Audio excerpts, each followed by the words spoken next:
I just want to say, je suis très heureuse d'être ici avec vous, and it's my honor to be with you. So thank you for this opportunity. Ici, ici c'est la question. Maintenant, John Dewey's Democracy and Education is 101 years old, right? Dans 1916, il a écrit ça. La vision progressive de Dewey nous apparaît toujours, and it is pertinent now. Toutefois, il nous faut reconstruire, reconstitutionalize. What does it mean for us? What does it mean ici, maintenant, aujourd'hui? Ça, c'est la question. And it bothered me because I started to think about Dewey and education and the problems he faced then.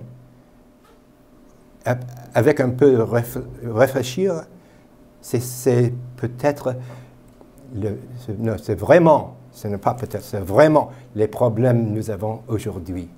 And what does that, so we'll look at that a little bit. Mais avant, before anything, c'est une question des premiers principes. For Dewey, l'éducation n'est pas seulement le rôle de préparer pour la vie, elle est la vie. Thanks for capitalizing that, Claire. By the way, thank you to Claire for these, the traduction, what's it, magnifique. I couldn't have done this. So what does that mean? Now, I would say, like in the United States, dans les États-Unis, nous avons a policy environment where we have such pressure for what we call accountability. How do you say it in French? Imputabilité ou reddition de compte. Right. But you can do it in English. So that everything is designed to be a test. And we're constantly telling les petits enfants and everybody else, l'éducation, ce n'est pas pour aujourd'hui, c'est pour demain. Alors, nous arrivons à demain, we say the same thing. Ce n'est pas pour aujourd'hui, c'est pour l'année prochaine, right? Dewey had a very famous quote that really stuck with me and touched my heart. And what he said was, a rough restatement, how sad it is to imagine that all we are doing in education is preparing somebody for a next advancement only to tell them that that is to prepare for another advancement. We would say doing school rather than learning school. We would say it's what we call batch processing. In other words, we take everybody as if nous sommes tous la même chose. We're all the same. It doesn't matter about differences. Dewey's idea was no, the learning has to matter for now, for not just a preparation for some other day.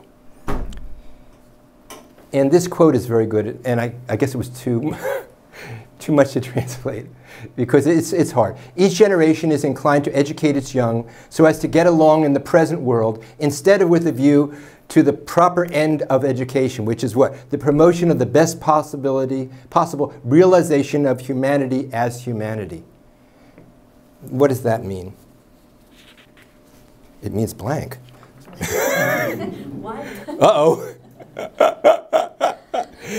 Okay. Education for life through education. The democracy, I'll just say it in English, the democracy that proclaims equality of opportunity as its ideal requires an education in which learning and social application, idea and practice and work and recognition of the meaning of what is done are united from the beginning for all. So in other words,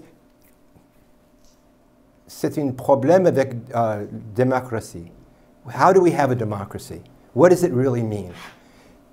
For Dewey and a lot of us, I think, maybe many in this room, the education is perhaps the essential instrument that we have if we have a hope of having a truly democratic society, whereas we can enter that feeling not just equal, but equitable.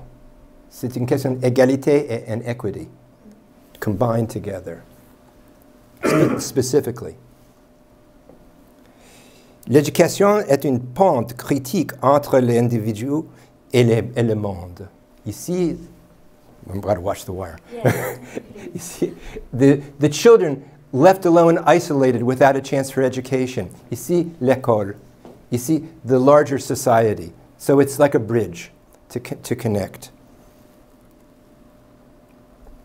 Les écoles aussi, une pente reliant les enfants et la grande société. Does that make sense? I'm just trying to roughly translate. It's a bridge to connect to the larger society. So he writes about school and society. And you see here, this is a picture from a book that he wrote with his daughter about Schools of Tomorrow, it's called. I don't know if you haven't seen it. It's written 1915. And here, it's an old picture, and it's a little bit rough to see. But if you look at it, you see they're making things in the school as part of the lessons of the school so that they then can be used in the larger society. Project method that came about afterwards is part of that. So it's an engagement, as opposed to saying everything is on the test. If you pass the test, you're okay. Now it's saying the test is trying to connect the individual through society with meaningful activity that kids care about. A few years ago, I went on a sabbatical, and before I went on the sabbatical, j'ai demandé à mes enfants, my son and my daughter, I said, what shall I study? And they said, why don't you ask people what they cared about? So I was studying about high school student engagement, you know? And I asked the young people that I would visit aux États-Unis et Australie. Two studies, about 250 young people on the États-Unis, about the same amount in Australia with our colleague Charles Burford. Okay? And I asked them, what was the most exciting thing that you've ever learned? Okay, let's try that right now. I'll ask you. Pensez un peu. It has to be legal, so don't say anything that's illegal. What is the most exciting learning experience you've ever had, in school or out of school? Je vous demande. Pensez bien. What is it? Anything. Les différences en éducation quand on va d'un pays à l'autre. Yeah. Des choses que je pensais, tous les enfants commencent l'école à 5 ans ou à 6 ans. Et arriver dans un pays où les enfants commencent l'école le jour de leur anniversaire de 7 ans, oui. N'importe quand dans l'année. D'autres endroits, les enfants commencent l'école à 3 ans. Donc, quand j'ai eu l'occasion de voyager jeune et voir que c'est arbitraire. Okay. Okay. How about any more? A concrete thing that you learned to do, maybe. Yes, please. Moi, je vais y aller avec un apprentissage plus récent. Moi, je m'intéresse beaucoup à la communication consciente ou non violente de l'approche de Marshall Rosenberg. Je suis des ateliers là-dessus depuis quelques années. Moi, dans les dernières années, c'est la chose la plus significative que j'ai appris. Maybe one more. So that's powerful learning experience for you. Absolutely. Powerful. Good. Thank you both. One more, please. Yes. Moi, ça remonte à loin, mais je pense que c'est la théorie de l'évolution. La théorie de l'évolution, la première chose la première fois que j'ai compris ça, c'est une chose qui m'a marqué. So, in all of these experiences, these three and the ones you maybe are thinking about, what the young people told us in the study was that it was hands-on experiential learning that really made the difference. Something they lived and did that made the difference. But because it's individualized, it would make sense that we start off by focusing on each person and learning each person. Did you notice there are 3 different people, the 3 different answers, right? But in the form of education policy that we use a lot today, aux États-Unis and in other places too, we pretend that everybody is just what you would call an empty vessel, right? Or what's been criticized as the banking method of education. So this is a very different way of looking at things. One way to connect students to the larger society is through les exemples. What do I mean by that? But here's an important piece. Les exemples, or the word I would use is exemplars. Ils ne sont pas les saints. Saints? Okay? Ils sont vraiment êtres humains, pas parfaits, comme nous. Okay? It's very important when I speak about these examples that we don't think that they're like up there. They're down here with us. If you look at the lives of any of the people I'm talking about, you'll see that they weren't perfect. That's not the point, because this is not a study of religion or saints. It's a study of real people. But when we look at these examples, we also say it's from the point of incident critique, a critical incident, avec beaucoup de turbulence. That's hard. Beaucoup de turbulence. Les questions, ici c'est les questions que je pense est une chose très importante. Quand il fait, what did they do? Faced with who they were, the circumstance, and the critical incident, what did they do? Les actions éthiques et démocratiques. That's what we're looking for, okay? And a second way, that's the first way, looking at exemplars. We'll do that in a minute. Second thing we're going to do is to look at les normes professionnelles. And here are two. In particular, there's something new chez nous, c'est-à-dire PSEL. PSEL est une professionnelle, Standards for Educational Leaders. Before this, it was something called ISLIC. You might have heard of that. ISLIC was replaced 2016, about then. And in fact, Joan Shapiro and I wrote a chapter that's coming out in a book by Joseph Murphy about ethical leadership, because that's one of the standards that we've been pushing for. And the other one is the one that Lise was mentioning at the beginning of the talk, which is the New Deal. Democratic, ethical, educational leadership. How does what we're talking about relate to those? So those are the ways we're going to proceed.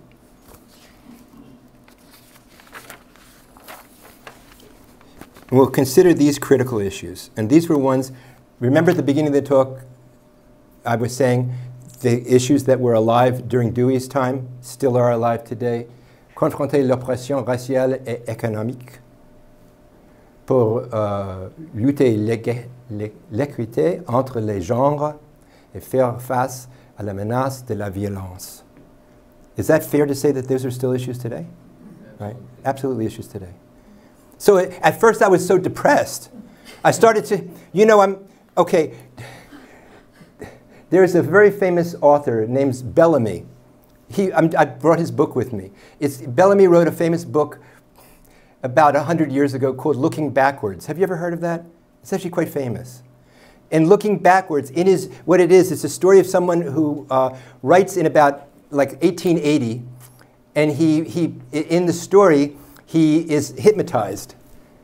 And he falls asleep until the year 2000. And he writes this in the 1880s, 1890s.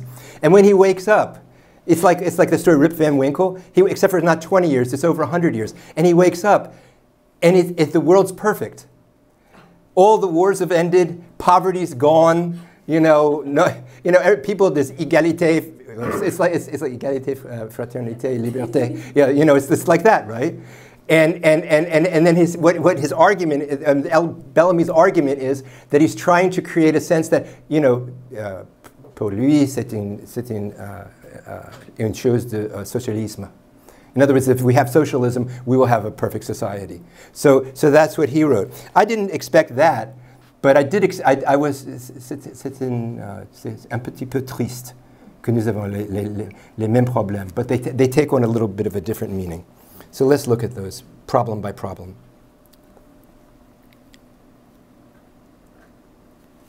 So here are the parallels, right? That just as I said. 1916, 2017. First, confronting racial and economic oppression. Je n'ai pas les situations ici économiques, mais avec nous, you've probably heard, the greatest gap between the richest and the poorest of Americans since the 1920s. This is when my father was a baby, okay? So that's that long ago. And the racial conflict and prejudice, you've heard Black Lives Matter in our country, okay? And it's because of so many tragic incidents, or killings, I won't call them incidents, of African American, and this almost all young men, but one or two examples are young women in cities. What's going on? What is going on? So this is still then. So here we have a sign of someone, you can see what it says, wanted white only, from Dewey's era. And here is isn't this tragic? I'm speaking as a father, right? Could you imagine, is my son next? Can you imagine? Black Lives Matter. Okay.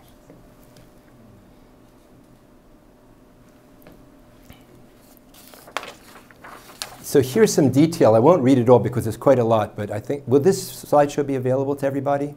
I'm very happy to give it to you so you can see the details. But basically, it's in 1916, there was what was called the Jim Crow laws, biased against African Americans. The frequency of lynchings was almost 1 per week in those times. It's unbelievable, right? But it is exactly what happened. But at the same time, there were laws passed in the United States against immigration from Asia. Okay, my wife is Chinese, so she immigrated in 1973. Had she come, tried to come in those days, it would have been not possible. Because of what? Because of prejudice. And how about now? So I mentioned the Black Lives Matter. Latino Americans are the object. Yes. So now, okay, we have a new president. You probably haven't heard about that. Oh, so here's the news flash. There's a new president. He used to be a television star. Oh, this is getting recorded. I've got to stop, or I won't be able to go home. I'll stay with you. Can I stay with you? He's going to solve all those problems. That's right. That's right. For sure. Yeah. So right now, you've got a situation in which, like, okay, nous habitons en Vermont. I work en Philadelphie, mais j'habite en Vermont. En Vermont, nous avons beaucoup de fermes, dairy farms, how do you say? Yeah. Okay. Across the street from my house, there's one. And we have people working there who are speaking Spanish. I don't know whether they have documents or whether they don't. But I do know they're afraid. They're afraid because we call it immigration, customs, and I forget what the E is, ICE, which is the enforcement, to literally say, where are your papers? You don't have them, you're coming with us, and you're leaving.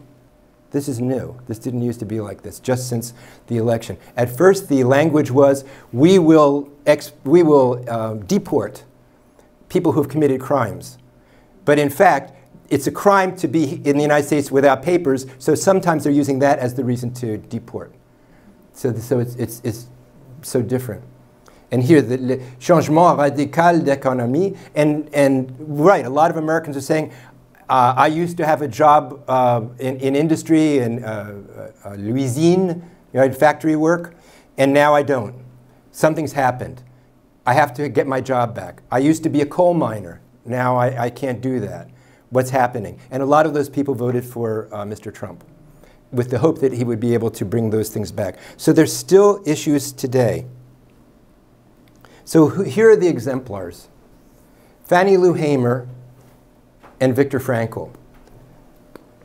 Fannie Lou Hamer is an exemplar of, that I use in a course that I designed called Profiles of Democratic Ethical Leadership. Examples of what she did. I'll explain what she did in 1 minute. And Viktor Frankl was a survivor of the Holocaust. So here are two examples of people who have dealt with economic and racial oppression. Fannie Lou Hamer did not benefit from a traditional education, but she was an incredibly strong civil rights leader in the South. 1964, there was the Democratic Convention held in Atlantic City. Here's the critical example. The only people allowed to represent her state of Mississippi were white men. Okay? Only white people were allowed. She protested, and she organized protests. And she said, her very famous quote is, and here it is, "I'm sick and tired of being sick and tired." What she told people was, we must resist. And as part of the civil rights movement, she brought her own contingent of the Freedom Democratic Coalition to Atlantic City, demanding that they have a right to sit. Why? Because they have a right to vote, right? Voting Rights Act came in about that time. They have a right to participate in society. It was 100 years after the end of slavery in the United States. And yet she was an example of someone who organized, who brought people together, and did what? Didn't just speak about action, but engaged in action. One of my favorite people in all of history is Eleanor Roosevelt, la femme de le président Franklin Roosevelt, right? Elle a dit, the answer to fear is not to cower and hide. The answer is not to leave feebly without contest. The answer is to look at it, analyze it, and here's the key phrase for me, and in the end, act. And that's exactly what Fannie Lou Hamer did.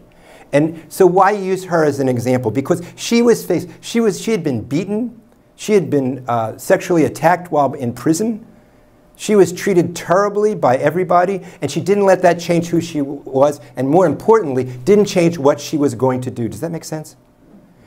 She had a mission, and I'm getting passionate. Sorry, I'm hitting the microphone. I promised not to do that. But it gets me in my heart. The other example is Viktor Frankl.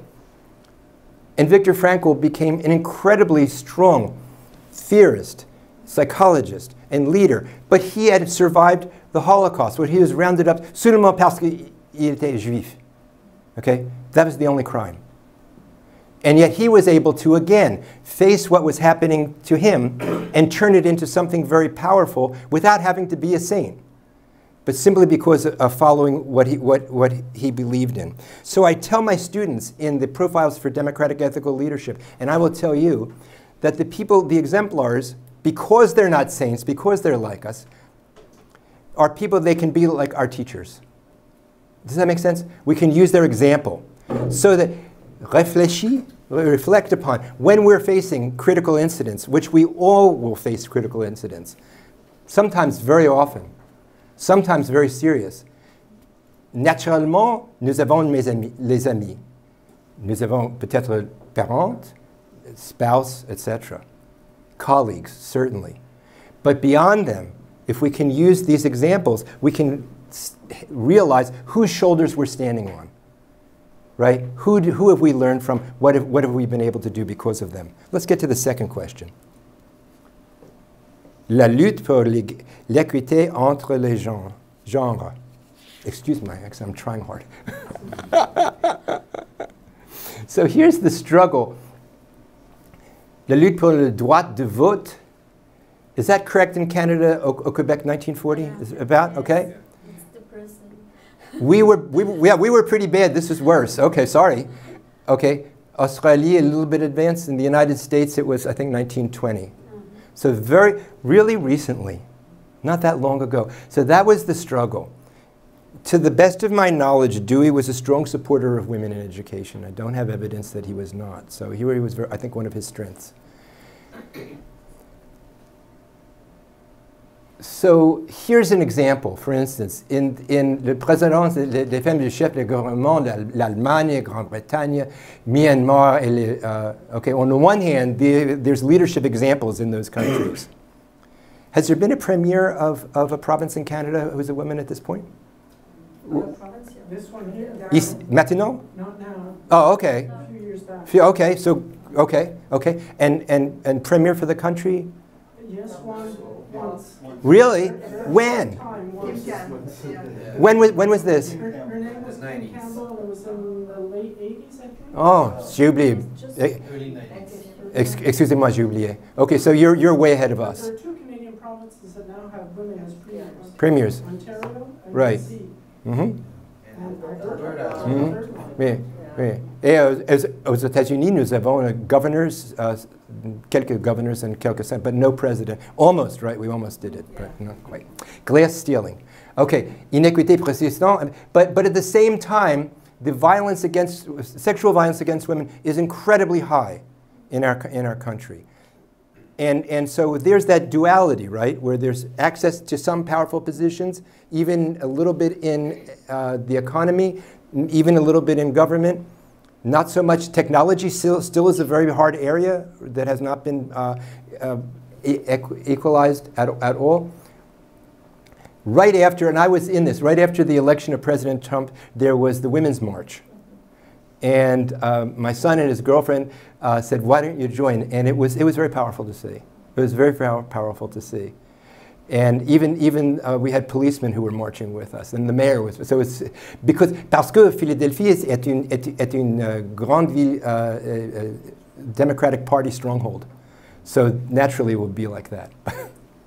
Okay, and here, the criminalization in the early 20th century of gays and lesbians in Europe and aux États-Unis. Now we just in the United States have passed marriage equality, and there's political, what we call backlash against that even now. So it's still very relevant. And here are the exemplars I'd like to share with you. Ella Flagg Young, I like her a lot. Beaucoup, beaucoup. Parce que she was the first woman to be a superintendent of schools in a major American city, Chicago, right? She actually taught Dewey, and Dewey admits it. This is one of the good things I like about Dewey. He admitted it. He learned from her. What did he learn from her? Teacher councils. Teacher councils, qu'est-ce que c'est du action research? How do you say it? Okay, okay. C'est facile. Recherche action, it's sort of like that. It's sort of like action research. She brought teachers, when she was superintendent of schools in Chicago, she brought teachers in to say, ici nous avons un grand problème. Aidez-moi s'il vous plaît. And that's what happened. And she's an example. There she had to face down this huge Board of Education, all-powerful rich men, right? And there she was, strong and saying, here's what I believe, here's why I believe it. And when it got to the time when they pressed her to change who she was, she said, I'm leaving. She refused to become twisted by the pressures. But she went on to stay in education. And this is something really I want to share with you. Sorry to do that. But I'm focusing. It's a question of our mission. I think I would be very surprised if every one of you, if I ask, what mission are you on in your life, you would probably have a good answer. I'm just guessing. It's a thoughtful group. I wish everyone could say that. What are you trying to accomplish? The circumstances that we have, the jobs that we have, where we find ourselves geographically and job description-wise, that can be a variable. If the constant is the mission we're on, what we're trying to accomplish, I think that's where people feel they have an integrated personality. So in other words, it's the same you, the circumstance might change. That's what she decided to do. Otherwise, had she changed, she would have said, oh, I guess I'm on a new mission because I'm being pushed into doing something else. Do you see? And I think that's where unhappiness comes from for a lot of people. And it can come on very gradually. And I think we're in our organizations, we have to constantly question, is my sense of my mission of what I'm trying to do in my life still harmonious with the larger organization, or are we separating somehow? That's the question. And that's what makes these critical incidents. It was, what did she do when she was faced with that? Susan Hazazi is perhaps not quite as famous. She's a professor emeritus from Université de Vermont. Her special work was with special education. She became a hero when it was time to, we have young people with disabilities. It could be learning disabilities, could be giftedness, could be a lot of things, could be physical, emotional. There weren't laws in the United States protecting these young people. And in the state of Vermont, there weren't laws when she started her work. She saw the problem. There were two ways she could have dealt with it. Oh, we don't have protection. We don't have, nous n'avons pas l'argent, resource, whatever. She said, no. What do we need to do to put in place special education laws and special education practice? And because she was a professor at a university, what do we do to educate the next generation of educators so that we can have teachers in the classroom to support these young people? Why? Because that's how we have an equitable society. So she's our example for that. So now, violence.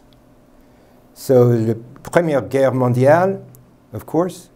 And right now, I was in England over the summer, and they were, I think it was the 100th anniversary of the Battle of the Somme. And now there's a 100th anniversary of another battle I saw on TV last night. I don't. Vinny Ridge. Okay.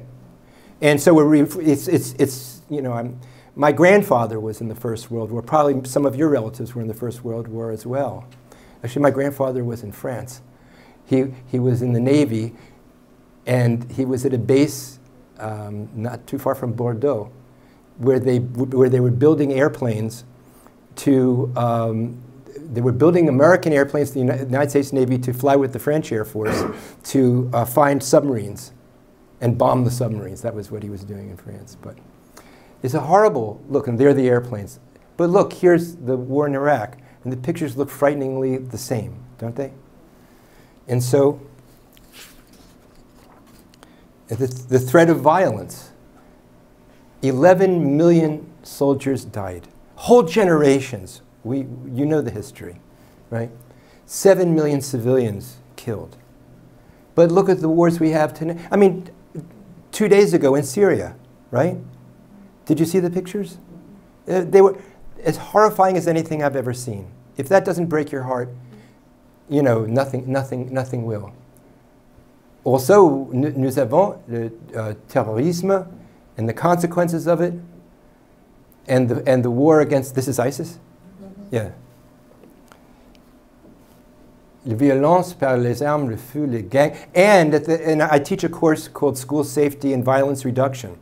We also have the violence at that level too, including gangs, suicide, intimidation in the school, and this one, cyber intimidation. Right? Is that happening here? It's like, did anybody, raise your hand, I want to say, when you were young, were you ever bullied? Like, were you a victim? I was. Yes, it's horrible, right? But they were interviewing one person, this young boy who was being cyberbullied. And he said to his dad, when you were young, it was great. And the father said, no, no, no, there was someone who punched me and kicked me and all that. And he said, no, no, because when you were young, that happened, then you got to go home and it was over. But now, with computers and cyberbullying, it's perpetual, right? And so it's an issue. Aux États-Unis, l'augmentation massive.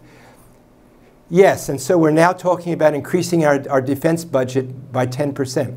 That money comes from something, usually social causes. 10%. Our budget for defense is more than the next, I think, 7 countries combined. Pour moi, il y a une question. Pourquoi? Qu'est-ce qui se passe ici? What's going on? Right? So here are the 2 exemplars that I would like to share with you. Desmond Tutu and Rachel Scott. Desmond Tutu, you know him, right? It was the reconciliation, the Truth and Reconciliation Commissions that he founded and he worked on. He was asked to do that by Nelson Mandela. Because I think for many South Africans, maybe most, maybe nearly all, he was a moral exemplar of the fight against apartheid, right? And yet, when they decided to engage in these, it was a question. And he was saying to himself, he would sit and he would say, in his own writing, he would cry. Why? Because he was saying, how can we ask this family who's been exposed to this terrible tragedy in their lives because of the apartheid government to look at the one who committed the crime and to say we can talk, maybe forgive, because he wrote this book, No Future Without Forgiveness, but at least understand each other and allow the person who committed the crime to go on, right? He said, and then he said he stopped himself from crying. He was really, and why? Because he said, if I did that, it would bring attention to me, and I'm not the important person in this room. They're the important people. And so the idea was to do something that was morally challenging for him, because how can you make these people sit and watch this? And yet, if you don't, how can we go on as a nation? That's how he behaved in Ainsi, démocratique. Rachel Scott herself was a victim. And it's very sad to remember. But there was a shooting at her school in Columbine many years ago. You may not remember, or you do remember, okay. She was one of the first victims. She was known as a young woman who was I think probably very popular, But she would reach out to the people who were not very popular and connect them and say, let's talk. It's okay. Like we say, you know, the cool kids table at the cafeteria, right? She would say, come, sit with us. It's okay. We'll make you feel like you're part of our family. I don't know what makes somebody that wise that young, but she was. She was one of the first victims of the Columbine massacre.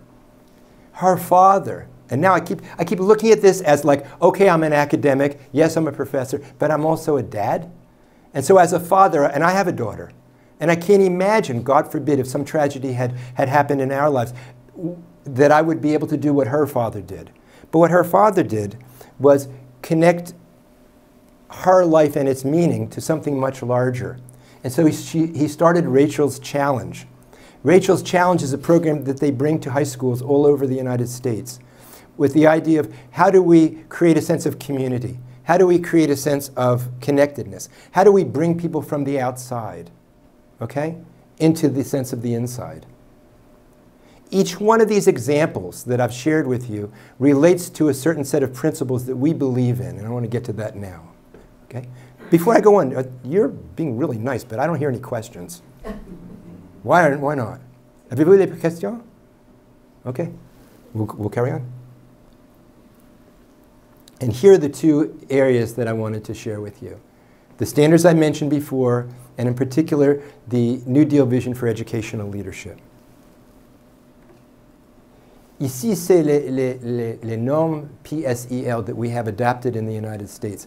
En rouge are the ones that I think relate to the topics we just talked about. Look how many of them. There's 5, 6 out of the 10, at least, I think can relate very much to the standards that we're talking about. In other words, some people would say, oh, well, Stephen, you know, these ideas are very lovely and they're very theoretical. And my answer to that is absolutely yes. And also they're very practical.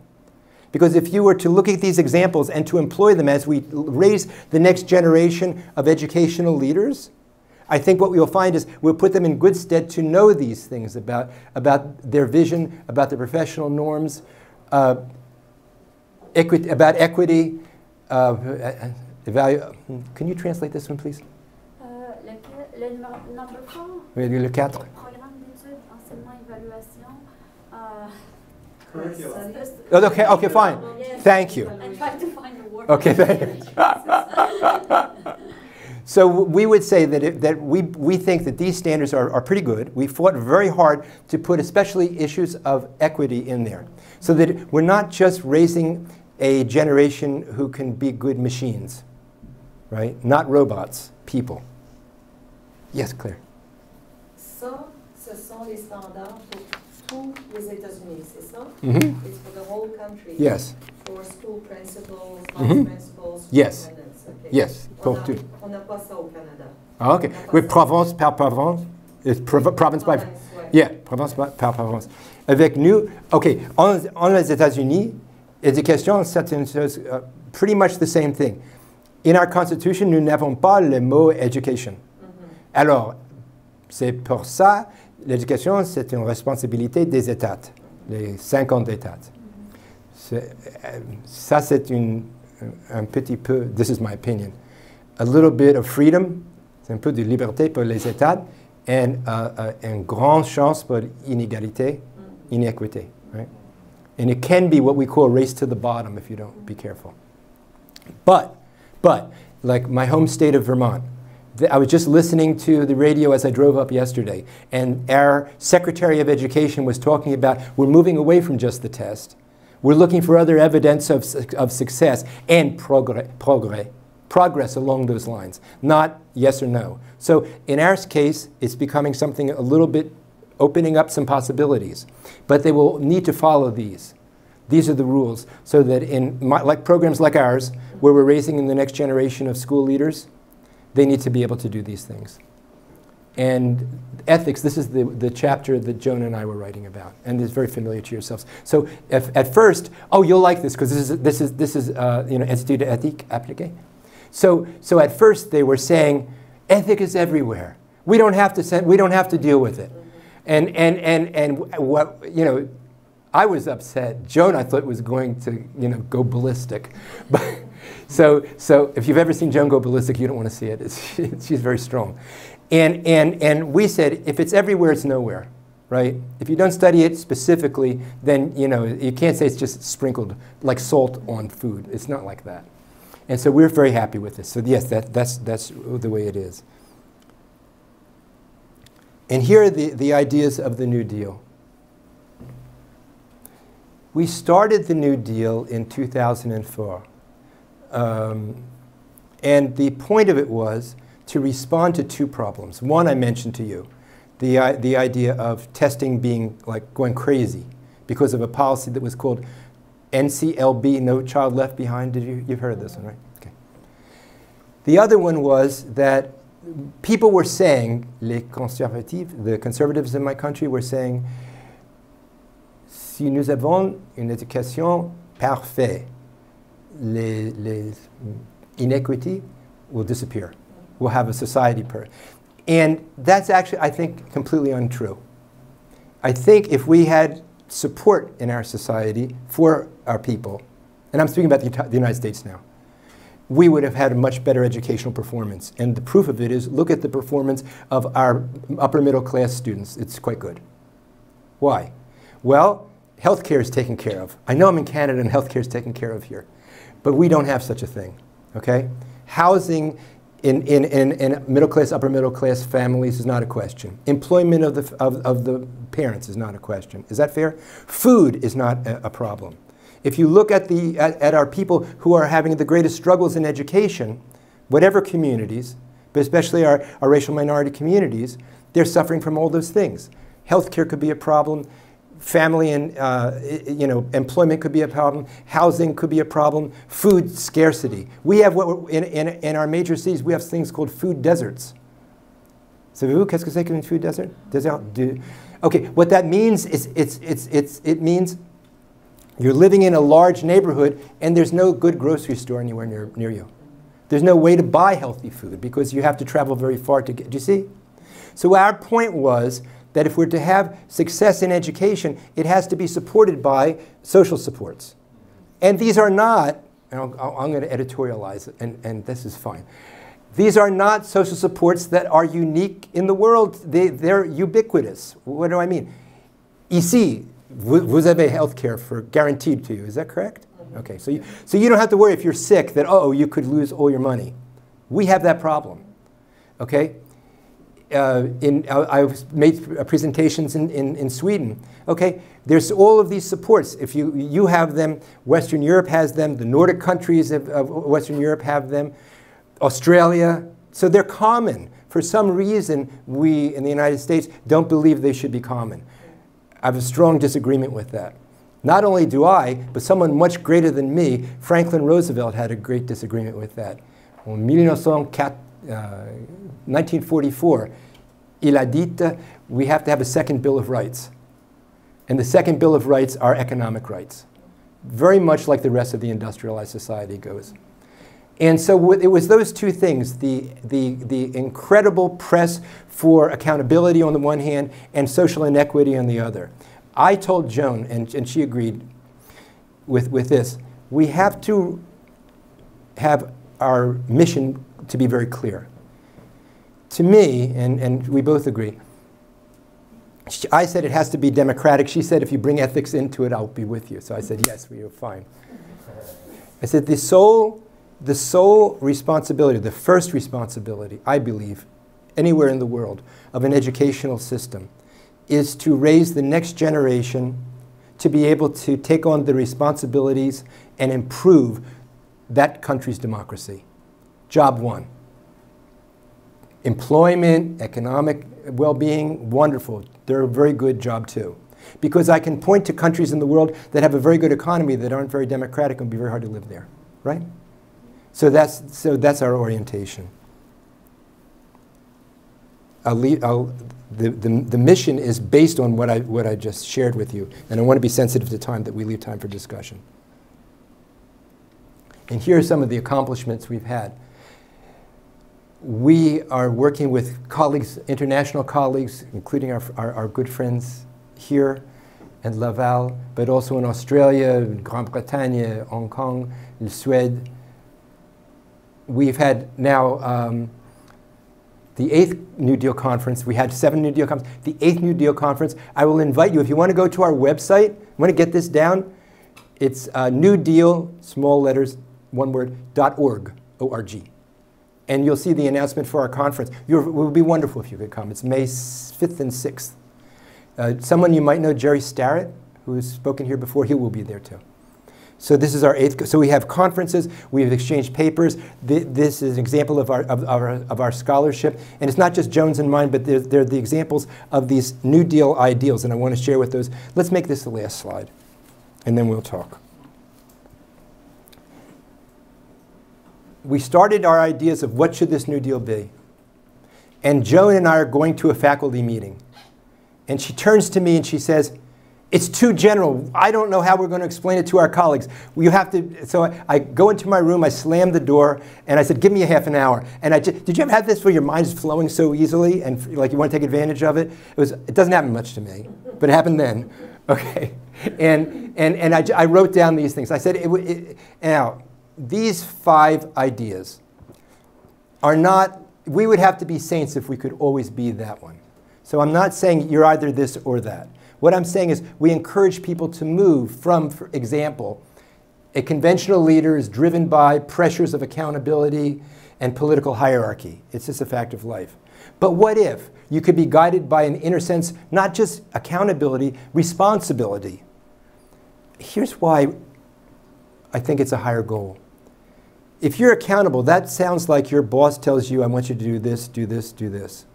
But if you're passionate about what you're trying to do, I think you go even farther. You do even more. You try even more. So responsibility is more demanding, I think. To who? To students and faculty, staff, families. In other words, you view your job as an educator in a global perspective, in a world perspective. So what if we asked you to move from this to that?